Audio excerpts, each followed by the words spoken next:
Welcome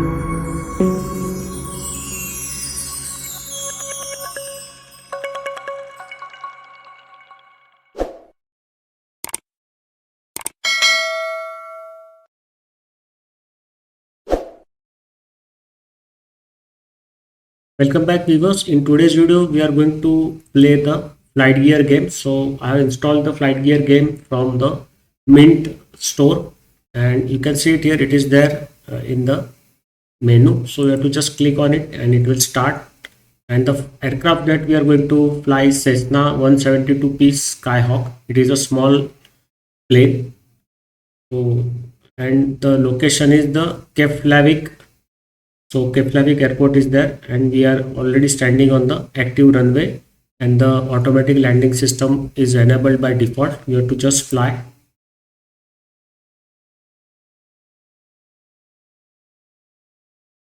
So in a couple of minutes we will be able to fly the plane. I have not got the full hang of this game. Years back when I was in college, I used to play the US Air Force game. It was very intoxicating. Then I have not played games for many years, more than 10 years I have not played any game. But now again I am now enjoying the games on Linux. So you have to use the small and capital and small X to zoom in and zoom out. So if you use small X, it will zoom, and if you use the capital X, it will zoom out. So you can better see the cockpit and the buttons and all the controls on the cockpit. So I zoomed out. Now you are standing on the runway and you are cleared for the takeoff. So first thing you have to do is there are two options. Either you start your plane manually using the knobs that are shown here, or you can use the auto start available in the menu. So we are going to start the auto start. Before that, let us check out the options for the Cessna Skywalker. So these are the aircraft options. So you can see it here. You can place the control lock, you can enable wheel chocks, put cowl plugs, put pilot tube cover, enable the left tie down, enable the right tie down, enable the tail tie down. So whenever you use this, when you want to park your plane for a long time on the airport tarmac, you have to use all this chalk. So wheel chocks will not allow the wheels to spin, and it is just like a handbrake. Then cowl plugs are there. So sensitive equipment like the sensors, you have to use the cowl plugs. So they will mask the sensors and save them from damage from the environment or from the passers by or any other equipment that is lying adjacent to the aircraft. You can also show or unshow the human model. So any human that are doing their works, for example the crewman, that can be shown by this option. You have to choose whether you have to display shadow or not. You can also tick here, and that will show the Garmin GPS. You can also have the Astrotech LC2 digital clock. So I think the digital clock, yes, digital clock is here. Show radar trim options. Where it is, I think it is hidden behind somewhere here. So radar trim will be somewhere here near the joystick. Then what else is there? You can enable or disable the damage. So damage is enabled. So what happens is, suppose you hit any object in the air on the tarmac, then there will be damage, and that damage will be affecting the controls of your system. So it is more like a real time what happens in real life situation. So any damage to the plane, then it will have a consequence on the flight controls. So you can enable or disable the damage, and also you can repair the damage using this repair button. You can also enable frost and fog using this setting. So there are a lot of settings. Below, the engine power options are also there. You can have either 160 horsepower engine or 180 horsepower engine. You can have the default 43 gallon tank or an integral 68 gallon tank. Then the landing gear options are, you can have the default options, floats. So you can have a plane with floats so that you can land on water. Then you can also have amphibious mode of the plane. You can have snow skis. You can have 26 or 36 inch. What is, I don't know what exactly it is.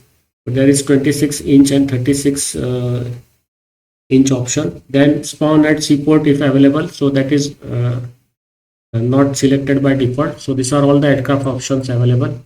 You can also do some debugging. Then there are multiplayer settings, FGCOM settings, chat dialog. You can also chat with the your control tower. Chat menu is there, pilot list is there, MP carrier selection, lag settings, Swift connections. Then you can also see the map, aviation map, canvas map opens in browser, stopwatch, fuel and payload. You can check. You can do the radio settings. You can do the GPS settings from here.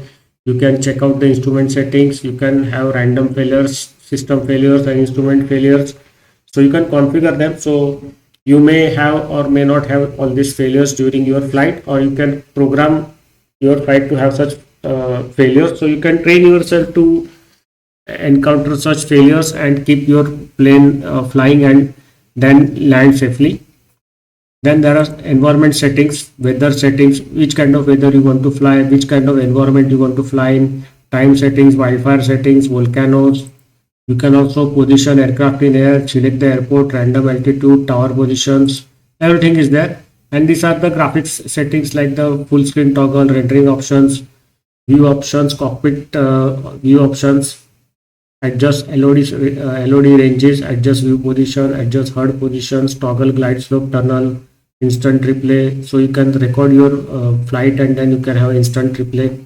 Earth view, orbital rendering, stereoscopic view options, and this is the file menu. So you can do screenshot, you can record, you can do the sound configuration settings, mouse configuration, joystick configuration settings, scenery download, and many other things are there. You can also load the flight recorder tape.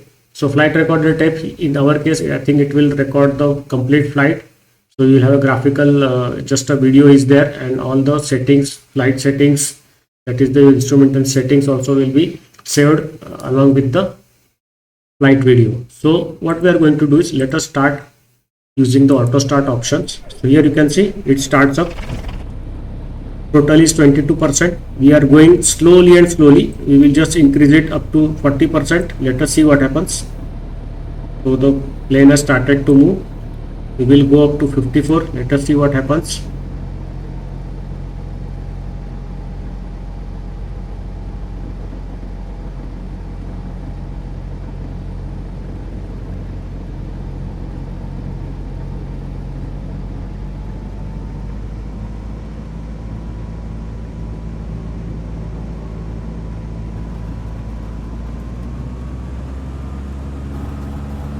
We are airborne.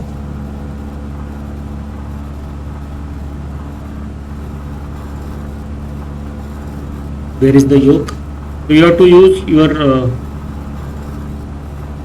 this I think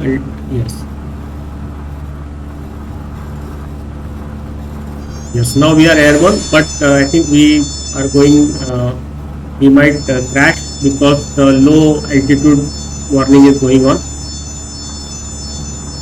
You can use shift and the arrow keys to change your view. Yes.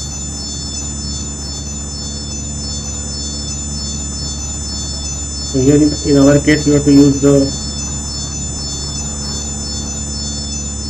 X arrow. Now what we are going to do is, we will just open the throttle and reduce the speed a little bit.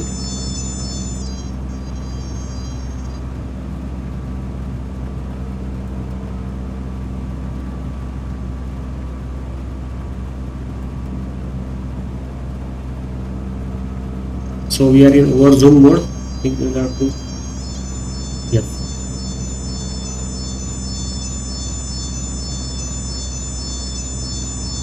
There is the joystick. I am not able to see the joystick. It is somewhere here. Parking brake is there. Yes. So now we have steadied ourselves, but somehow the plane is not, it's not going up. It is tilting either to the right or left side. But the graphics is quite good. There is no screen freezes or nothing is that. So I think we will require 16 GB of RAM to play this game properly. With 8 GB, there are some issues.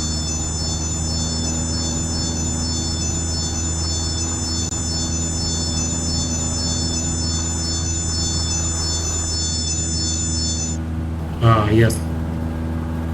You see, the joystick is disappearing. That's why there is an issue.